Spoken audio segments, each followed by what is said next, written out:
Армысыздар, қымбатты телекөрермендер, эфирде Бағыт, студияда Жазира Есепқанқызы. Бағыт бағдарламасының кезекті саны еңбек адамы тақырыбына арналмақ. Студиямыздың қонақтарымен таныс болыңыздар. Отбасылық Асылым би ансамблінің жетекшілері Ақерке Мұратқызы, Азиз Нұрланұлы. Студиямызға қош келдіңіздер. Енді мемлекет тарапынан жалпы халықтың әлеуметтік жағдайын көтеру үшін, халықтың табысын арттыру үшін түрлі гранттар, несиелер беріліп жатыр. Бүгін сіздерді осы мемлекет жасалып отырған игілікті пайдаланып, өзінің кәсібін ашып, сол кәсіппен нанын тауып отырған кәсіпкерлер деп арнайы шақырып отырмыз. Қош келдіңіздер студиямызға. Енді әңгімені жалпы сіздердің кәсіптеріңіз туралы біліп алып, содан кейін жалғасақ. Қандай кәсіппен айналысасыздар? Біз би ансамблі боламыз. Би өнерінде болғандықтан осы ансамбль ашуға бел буып, осыны жалғастырып жатырмыз қазір. Енді бұл бизнеске бірден келген жоқ шығарсыздар. Қанша жыл болды жалпы бұл бағытта жұмыс жасап жатқандарыңызға? Мен негізі өзім бала күнінен бимен айналыстым. Қазір 22 жыл болыпты. Уже биде жүргеніме осы. Ең бірінші номер бірінші өнер мектебінде оқыдым өзім. 86-шы мектептегі номер бірінші өнер мектебі. Сол жақта бітіріп, сосын ары-қарай биді тоқтатқан жоқпын. Универда Жарқын би ансамблінде болдым. Қарағанды Бөкетов атындағы. Каркутағы Жарқын би ансамблі. Ол жерде де уже бітіріп болғаннан кейін өзім тұрмысқа шықтым. Ары-қарай биді уже тоқтата алған жоқпын.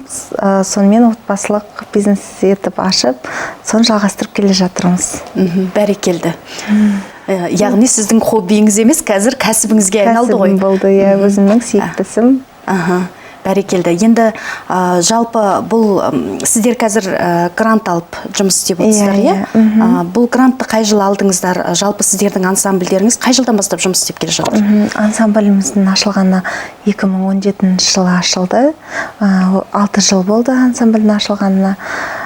Осыған дейін түрлі гранттарға қатыстық.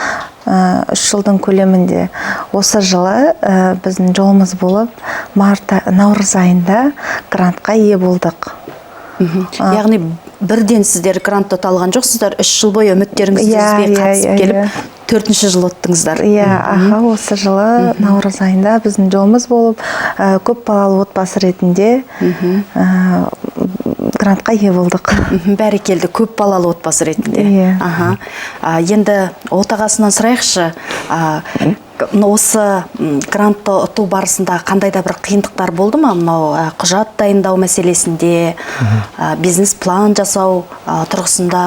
Жалпы өзім мамандығым экономика болғаннан кейін, экономист болғаннан кейін, ешқандай қиындық тудырмады деп айтуға болады. Тек қана бастысы бұл жерде есептеулерге байланысты болды.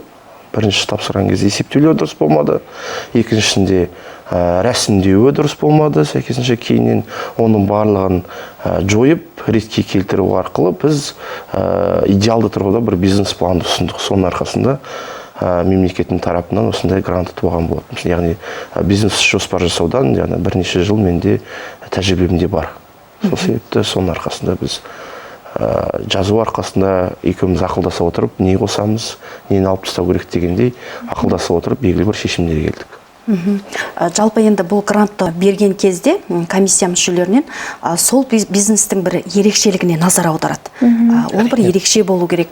Жалпы осы жаңағы би ансамблін құрудағы сіздердің ерекшеліктеріңіз неде?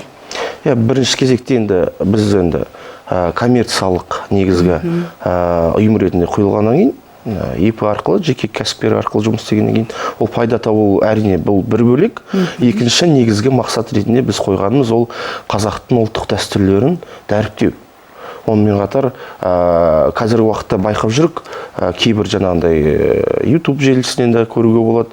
Жаңа, мысалы үшін, дәстүрлердің түрін біз ұмытып қалғандарды қайтадан жаңғыртып жатырық. Яғни мысал үшін тұсаукесер кезде 3 түрлі жіппен кесетін мысал үшін дәстүрді біз білмеген екенбіз. Солай ма? Иә, қыл арқанмен кеседі, қойдың шегімен кеседі, жасыл шөппен дегендей. Мысал үшін сондай дәстүрлерді дәріптеу арқылы қазір уақытта біздің халыққа жеткізу негізгі мақсаттарымыздың бірі. Ол бір, екінші болса, үшінші ол әрине бидің өзі бір спорттың түрі, жаны саудың тәні сау дегендей, осы би арқылы жаңағындай адамдар өздерінің хоббиін, жаңағындай мақсаттарын жүзеге асыра алады. Мысалы үшін мен келіншегім сияқты өзі хоббиден былай айтқан кезде жеке кәсіпкер ретінде дамуға осындай аяқ басып отыр. Бірнеше жыл қатарынан бизнес план жасап, сонда да қоймай өтпей қалсаңыздар да осындай жігерлі жаңағы қажырлықтарыңыздың арқасында ұтып отырсыздар ғой енді грантқа. Бұл енді сіздердің мынау бизнестеріңізді дамытуға жетті ма жалпы осы гранттың сомасы? Бұл жерде біз жалпы мемлекеттен бөліп жатқан гранттарды айтқан кезде оның кемшіліктерін де атап өтуіміз керек деп ойлаймыз. Жалпы бұл сома жете ма? Болашақта мүмкін ескерілер бұл. Иә. Енді әрине бұл жердегі сома яғни сіздерде бұған дейін болды бизнес. Мысалы жаңа ашқысы келетіндер бар, иә? Сіздердің қаншама жүріп тұратын көліктеріңіз болуы мүмкін, жаңағы киімдеріңіз, иә, жаңартып тұру керек үнемі. Реквизит дегендей. Әрине бұл сома жетті деп айта алмаспыз, өйткені біздің оның орнында басқа да костюмдер болды. Біз бұл соманы біздің оборотный капиталды, айналым капиталын көбейту үшін алынды деп айтуға болады. Яғни белгілі бір костюмдеріміз біздің ескіріп қалды, солар жаңарту, жаңадан тіктіру, немесе жаңа бағытқа бет бұру дегендей сондай салаларға біз қазір уақытта жұмсадық оны. Енді осы бизнестеріңізді сіздер қалай жарнамалайсыздар? Бұның жаңағы қазір әлеуметтік желінің шарықтап тұрған кезі ғой, көрермен де, яғни сол әлеуметтік желіде. Осындай парақшаларыңыз бар ма? Жаңағы әлеуметтік желіге арналған бидің нұсқалары бар ма? Жаңағы дәстүрді дәріптейтін деген сияқты. Өзіміздің арнайы инстаграм парақшамыз бар. Барлық тапсырыстардың барлығы сол инстаграм арқылы келеді бізге. Инстаграмға бүкіл билерімізді, фотоларымызды салу арқылы халық өзі көріп, бізді таңдап жатыр. Ал негізі қатты жарнамалап көрмеген екен.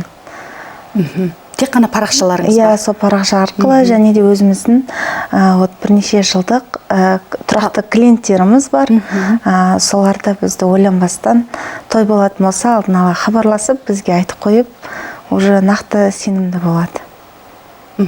Тағы да бір айтып кететін жайт, енді ешбір бизнес ол таныстықсыз жүрмейді.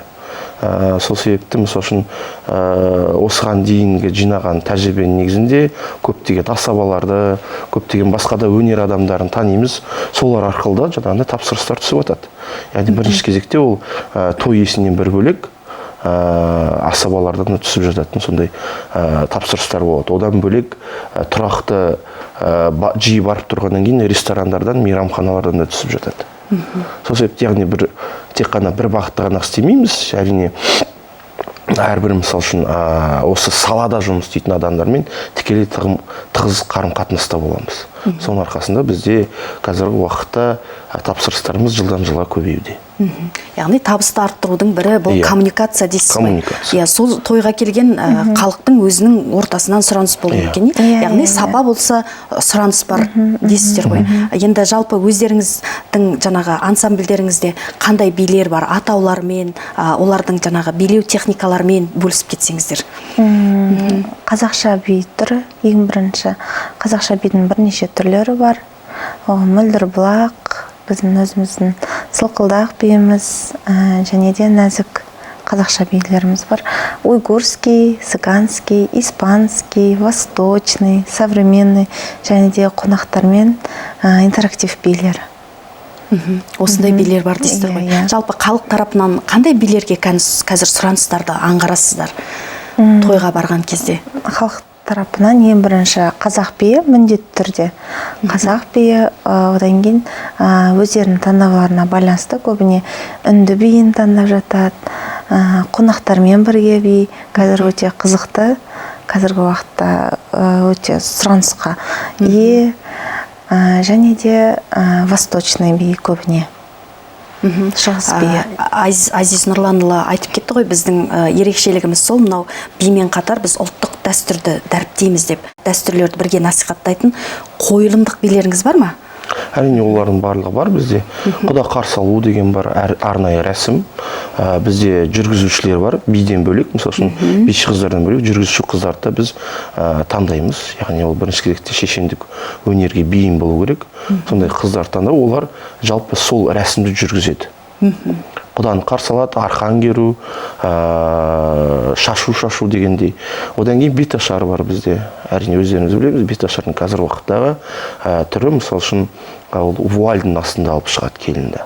Немесе шаңырақтың астында. Оның екеуі де бізде бар.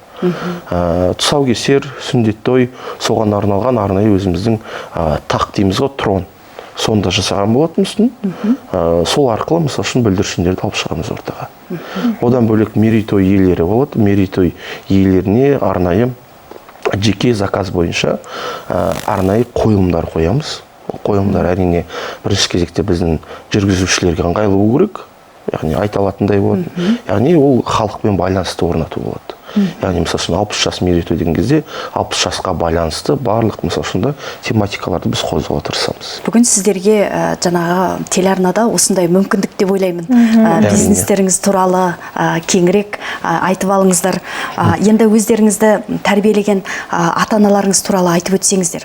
Жалпы қазір сіздермен мақтанатын шығар. Өз кәсібін дөңгелетіп, міне бұл да халыққа қызмет етудің бір түрі деп ойлаймын. Халықтың көңілінен шығып, сол ата-аналарыңыз туралы айтып өтсеңіздер, осы орайда жөн деп ойлаймын.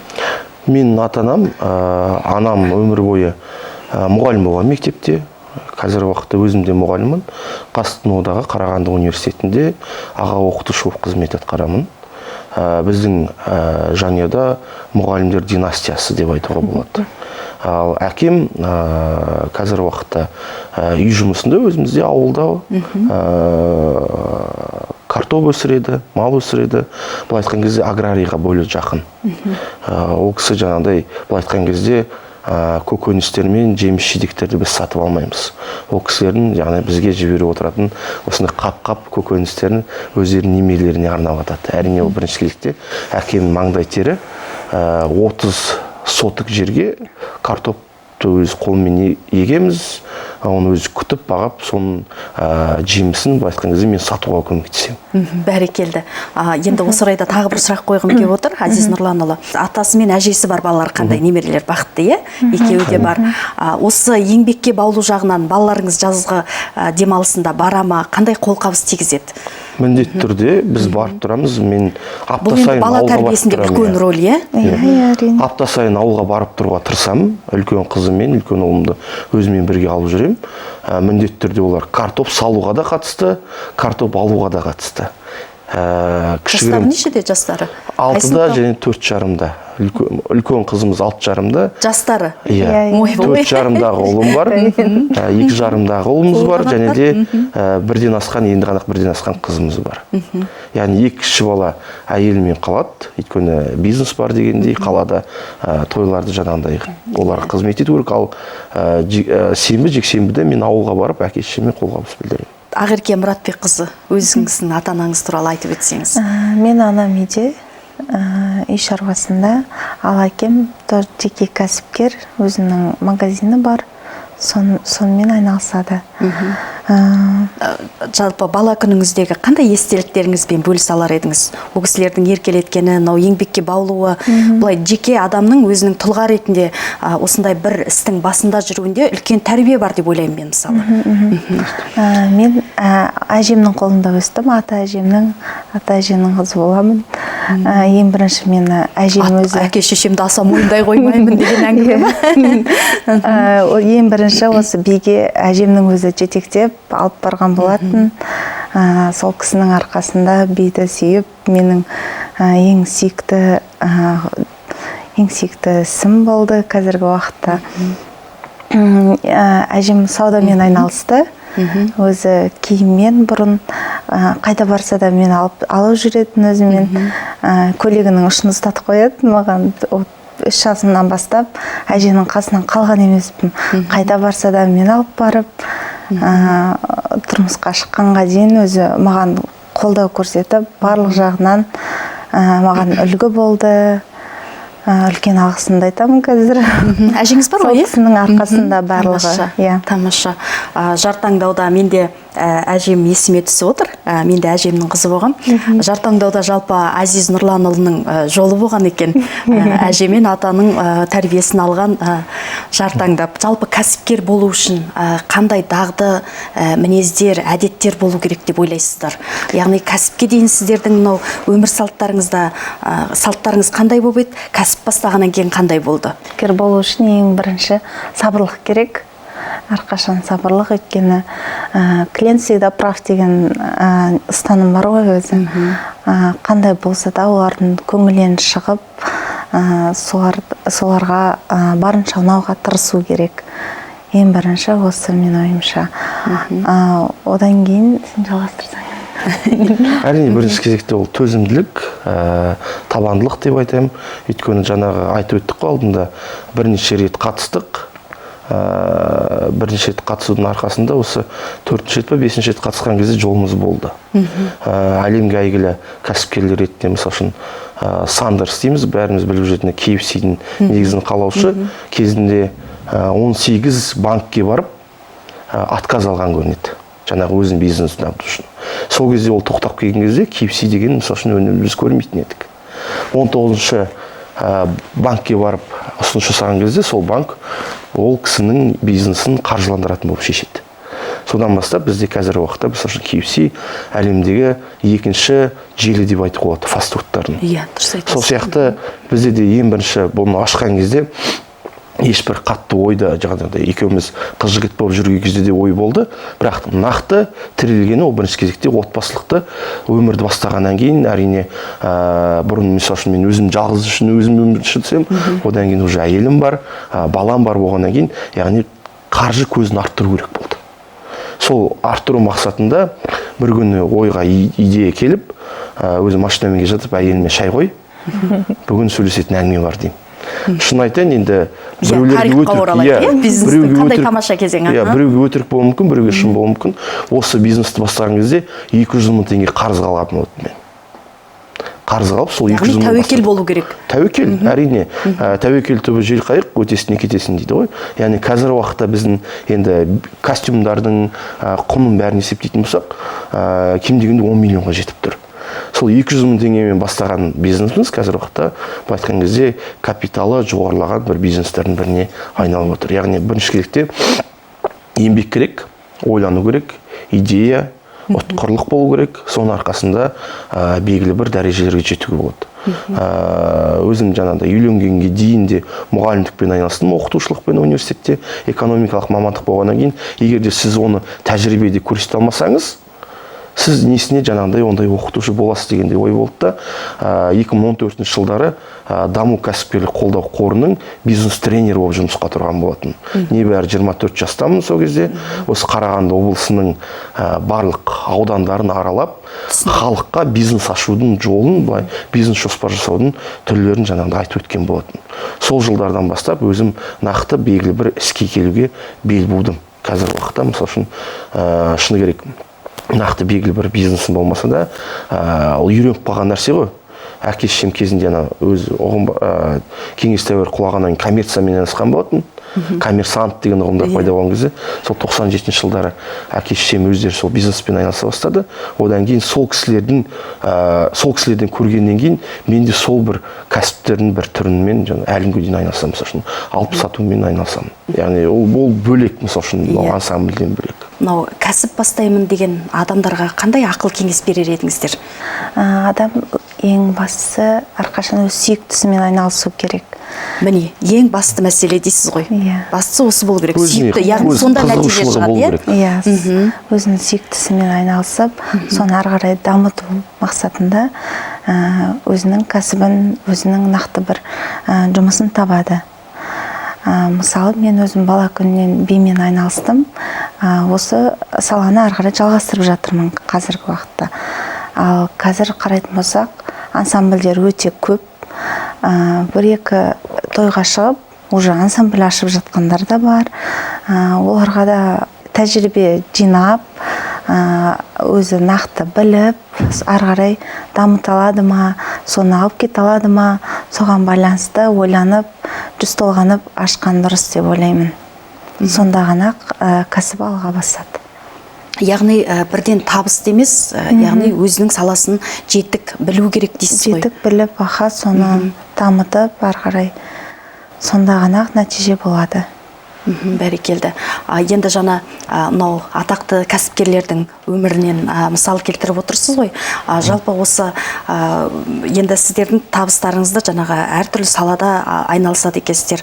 Мынау табыс көзін арттыруда біраз тәжірибелеріңіз бар екені көрініп тұр. Осы орайда қаншалықты мынау бизнес жайлы кітаптарды оқисыздар?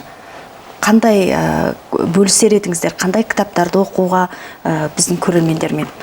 Мен біріншіден айтуға болады, шетелдік авторларды оқимын да әлі дейін. «Богатый папа, бедный папа» деген атақты туынды бар. Соны оқыған болатын. Одан бөлек біздің қазақстандық прототип болды. Соны дәл Марат Абиев деген жігіт бар. 2012 жылдары шығарған кітап бар. «Қазақстандық арман» деген. «Казахстанская мечта» деген. Яғни ол бірдемде оқылатын кітаптар. Жалпы енді шынына келген кезде «Богатый папа, бедный папа» ол біздің қазақстандық менталитетке сәйкес келмесе, ал Марат Абиевтікі ол сол біздің менталитетке сәйкестендіріп келтірген. Соның бір прототип деп айтуға болады. Марат Абиев өзі қазіргі уақытта капитал қанша екенін білмеймін, 2011 жылы сол кезде 11 миллион ақш доллар болған капитал. Қазақтан шыққан тұңғыш жас миллионерлердің бірі. Өз еңбегімен. Өз еңбегімен. Сонымен қатар қазір уақытта мен тыңдаймын, көбінесе курстарға да қатысам. Марғұлан Сейсенбаевтікі не? Сосын өзіміздің қарағандылық бизнесмен кәсіпкер Арман Тосқанбаевтың жаңағындай блогтарын жүргізуін барлығын қарап отырамын міндетті түрде. Ол кісілермен жаңағындай енді үзеңгілесте болған кездеріміз болды, көріскен кездер болды. Әрине қайткен күн өзінде тәжірибе алу үшін кез келген жаңағында ақпараттар қажет болады деп ойлаймын. Ортаға әңгіме өрбу үшін, жаңа идеялар болу үшін бұндай орта керек дейсіз ғой? Орта керек, міндетті түрде. Ортаға байланысты адамды өзін қалыптастыра бастайды. Яғни, мысал үшін біз көреміз жан жағымызда. Мысал үшін қазір уақытта көріп отырық қой, осы желі арқылы мына адамдар осылай дамыған және тағы да басқа ол кісілердің тәжірибелерін көріп отырық. Солардың арқасында неліктен ол сол адам жасаған нәрсені біз неге жасай алмаймыз деген ойлар туындайды. Сол себепті соның арқасында, яғни соны арқау етіп, біз әрі қарай жылжуды бастаймыз. Яғни бірінші кезекте ол еңбек сүйгіштік керек деп ойлаймын. Яғни қазір уақытта жастармен тікелей жұмыста болғаннан кейін студенттердің көбісі жаңағындай кітап оқудан алыстау. Мен оларға осындай кітаптарды айтып, яғни хотя бы кітап көрмесең, кітап оқымасаңдар да жаңағындай бірдемені үйрететіндей мотивациялық фильмдер көріңіздер. Белгілі бір адамдардың тарихы туралы, олардың өмірбаяны туралы, мысалы үшін Стив Джобс туралы «Империя соблазна» деген фильм дегендей, социальный сеть деген Марк Цукербергтің қалай Фейсбукты құрған туралы жаңағындай, ол бостан босқа арзан күлкімен, арзан ойын күлкіге бет бұрмай, жаңағындай сондай өзіңізге белгілі бір мотивациялық тұрғыда күш жігер алатындай жаңағындай туындыларын мен айтып жүремін. Яғни өзіңіздің жүріп жүрген мынау өмір жолыңыздағы, өз салаңызда кәсіп тауып жүрген тереңірек білімді болған, бұл сіздің ортадағы беделіңізді де көтереді деп ойлаймын. Енді жалпы сіздер өз бизнестеріңізді жүргізу арқылы қанша адамды жұмыспен қамтып отырсыздар? Қазіргі уақытта қанша адам сіздер арқылы табыс тауып отыр? Бізде көбіне студент жас қыздар. Қазіргі 16 қыз бар бізде. 16 қыз бір-бірімен ауысып тойға шығып отырады. 16 қыз. Яғни студенттер бос уақыттарын жібермейді, яғни ол бимен айналысу арқылы ол өзінің хоббиінде бірге ұстайды, яғни сонымен қатар ақша табу, енді әрине ол нұр үстіне нұр болады, яғни хоббимен айналысып жүріп ақша табу деген ол жақсы болады деп ойлаймын. Сол себепті көптеген студенттер бізге келіп жатады. Қазір мысалы қарап отырсақ, салыстырмалы түрде қарайтын болсақ, қазіргі жастар сіздердің көзқарастарыңызбен қандай? Мысалы еңбекқор, қазір кез келген жаңағы мынау тәлімгер мейрамханаларда жұмыс жасап ақша табады, өздеріңіз сияқты мынандай орталарды арқылы нанын тауып жатады.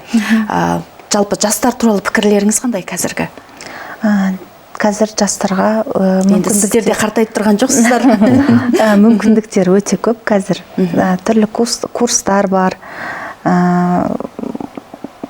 Ақпараттар да көп интернет желісінде. Еңбекқор деп айтуға болады. Өйткені үнемі ізденісте жүреді.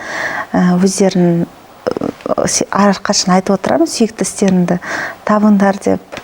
Мысалы макияжбен айналысып, қазір мобилография өте дамыған, әртүрлі курстарды өтіп, өздерінің ізденісте ол қыздарда. Соны байқайсыздар, сол өздеріңізге келіп жүрген. Және сонымен қатар олар бір көбелек сияқты менімше. Бірісті анау білде таста деген сияқты білетті, көп тұрақтамай келесі бір жаңағы салаға ауысып кететін сияқты. Тұрақтылық жағынан қандай жастар? Тұрақтылық жағынан. Сізбен келісемін ол жағынан.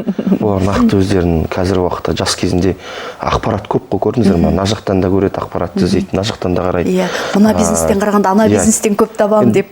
Негізгі ол баюда емес, яғни бірінші кезекте жастарға өзім айтып жүремін, ол бірінші кезекте жаңағындай жұбайым айтып өткендей сүйіктіс болу керек. Өзіңіз құлшыныспен, бір жаңағы задор дейді ғой, жаңағы бір артыңызда итеретін күш арқылы соны істеу керексіз өзіңізге. Қызықты болу керек. Егер де сіз тек қана сізді сол қанағаттандыру керек қой. Ақша табуды ғана көздейтін болса, жаңағындай кез келген іспен айналысуға болады. Яғни ақша табатын жері. Бірақ та бастысы ол сізге өзіңізге ләззат алып келу керек та. Сіз содан жаңағындай ләззат алатындай болу керек деген ойдамын. Яғни жастарға қазір тағы да айтатыным, тұрақтылық жоқ деп айтып отырық қой. Иә, онымен де келсем. Олар мысалы үшін өйткені ақпараттың шынайылығын тексермейді. Олар интернеттегі, желідегі ақпараттардың бәрін көреді, мынандай былай отыр, мынау мен мынау салаға ауысам. Мына жерде салада жақсы екен, мен мынау салаға алсам деп. Яғни оны бірінші тексеріп алу керек. Ақпарат тексеріп алып, яғни нақты белгілі бір шешімге келу керек деген ойдамын. Яғни ол бірінші кезекте ой елегінен өткізу керек. Бәрекелді. Енді сіздер қазір еңбек адамы, мынау жас отбасы ретінде үлгі болып отырсыздарға бүгін біздің студиямызда. Отбасылық мынау игілікті жұмсауда, мынау отбасылық бала тәрбиесінде қандай бір өзгешеліктеріңіз бар? Енді қалай айтсам болады, енді отбасы болғаннан кейін өз таңның атысынан кештің батқанына дейін жүгіріп шапқылап жүреміз ғой. Көп балалы ата-ана болғаннан кейін балаларымыз жаңа айтып отырық қой, үлкен қолғабыс бола алмайды да. Мысалы үшін да үлкеніміз 6 жарымда ғана қолымыздан келгенше қазір уақытта сабырлық танытып жүр. Жаңа айтып отырғандай, егер қолды тимей жататын болса, үйдің ішіндегі шаруаны мен де істей саламын. Ер азаматтар ескеру керек дейсіз ғой осыны. Ескеру керек, ол бір бөлек. Өйткені біздің өзімен болмысында сол, біздің үйде қыз болмаған, біз үйдің де шаруасын, түздің де шаруасын жасаған адамбыз. Сол себепті маған ондай қиындық тудырмайды. Бір күні тұрып, мысалы үшін жексенбі күні тұрып, мен тамақ жасайын десем, мен жұбайым таң қалмайды, мысалы үшін. Сол себепті тура жарты аудандар бір-бірлеріңіздің жолдарыңыз болған екен. Әрине, үйде үндестік болу керек, гармония дейміз ғой. Соның арқасында ғана бақытты отбасы болады деп ойлаймын. Яғни бір-бірін түсінушілік. Әрине, адыс-аяқ шылдырламай болмайды, ондай болып тұрады. Бірақ та шыны келген кезде ол ұзаққа созбауға тырысамыз біз. Өйткені егер де біз оны созып алатын болсақ, баламызға қандай тәрбие береміз. Сол себепті отан отбасынан басталады дегендей, өзім айтқандай, жаңағы жұбайым да айтып өтті. Ол отбасы институтына байланысты. Сол себепті ол осы қазақи тәрбиені көргеннен кейін біз қазақи болмыста балаларымыз тәрбиелеуге тырысудамыз. Сондай мақсатта өзімізді қазір уақытта балаларымызға қажетті барлық білімді беруге тырысудамыз. Яғни, мысалы үшін үлкен қызымыз қазір уақыттың өзінде бірнеше үйірмелерге барады, вокалмен айналысады, көркем гимнастикамен айналысады, биге барады, сурет салады және тағы да басқа. Яғни ол өзінің сүйікті істерін бір қазір уақытта өзіне таңдап белгілі бір бағытты алады деген ойдамыз. Ал ұлымды сәйкесінше өзім спортпен кезінде айналысқаннан кейін спортқа жаңағы бейімдеуге тырысудамын. Қазір жаңағыдай физикалық жағынан дамыту үшін, пластика жағынан дамыту үшін әдейі каратэға бердік. Кейіннен жаңағы өзінің икемі қай жерде болады, сол спорт түріне береміз деген ойдамын. Өзімен бірге футболға алып жүремін міндетті түрде. Моншаға да бірге де алып беріп аламын, мысалы үшін. Яғни өзімен бірге міндетті түрде алып жүремін. Яғни ол көру керек. яғни ер адамның айналысатын ісін, ер адамның мысалы шында қандай жолда жүру керек, соның барлығын жолдастарыммен таныстырып, жаңағыдай бірден адамгершілікке, сонымен қатар кішіпейілдікке де үйретіп жүрмін. Қазіргі уақытта далада көрген адамға ассалаумағалейкум деп амандасқан кезде жанында тұрған адамдар өздері таңғалып жатады. Яғни ол бірінші кезекте тәрбиеге байланысты деп ойлаймын. Бәрекелді. Өздеріңізді қалай атайды балаларыңыз? Әке, шеше, әке, ана деп, жанында папа, мама деп, енді әр бала әртүрлі. Бізде әрқайсысына әрқайсысына өзінің подход бар, тәсілі бар, әрқайсысына өзінің тәсілі бар. Баламды сөзбен емес, іспен тәрбиелеп жатырмын дейсіз? Міндетті түрде онсыз болмайды. Шақырғандарыңызға үлкен рахмет, алғысымды білдіремін. Осылай сіздердің студияларыңызда осылай қонақ болып, өзіміздің бизнес туралы айтып өткенімне де өте қуаныштымын. Барлық ұжымдарыңызға рахмет сіздердің. Бірінші кезекте сіздердің ұжымдарыңызға рахмет. Осындай жастарды тәрбиелеу мақсатында, жастарға осындай бағыт беру мақсатында осындай бағдарламалар көп болса деген ойдамыз. Қазақстан тұс-тұсынан осындай біздің берген интервью арқылы көп адам өздеріне жігер алып, жаңағыдай өздерінің істерін бастаса деген ойдамыз. Әрине, әрбір жасалған қадам ол белгілі бір мақсатқа жетудің бір жолы болсын деген ойдамыз. Сіздерге көп рахмет. Бәрекелді. Біз де сіздердің кәсіптеріңізге табыс тілейміз. Бүгінгі мынау еңбек адамына тақырыбына орай түсіріліп отырған бағдарламамыздың кезекті қонақтары болып келіп, біздің өздеріңізге арнайға дайындаған сұрақтарымызға келіп жауап бергендеріңіз үшін көп алғыс білдіремін. Уақыттарыңызды бөліп, бұл жеке кәсіпкер деген үлкен жауапкершілікті алып жүрген адамдар деп ойлаймын. Біз қабылдаймыз, солай сыйлаймыз. Қымбатты телекөрермендер, тағы да естеріңізге сала кетейін. Біздің студиямыздың қонақтары болған отбасылық асылым би ансамблінің жетекшілері Ақерке Мұратбекқызы, Азиз Нұрланұлы болатын. Бағыт бағдарламасының кезекті саны осымен тәмам. Бағытымыз әрдайым айқын болсын. Аман, сау болыңыздар.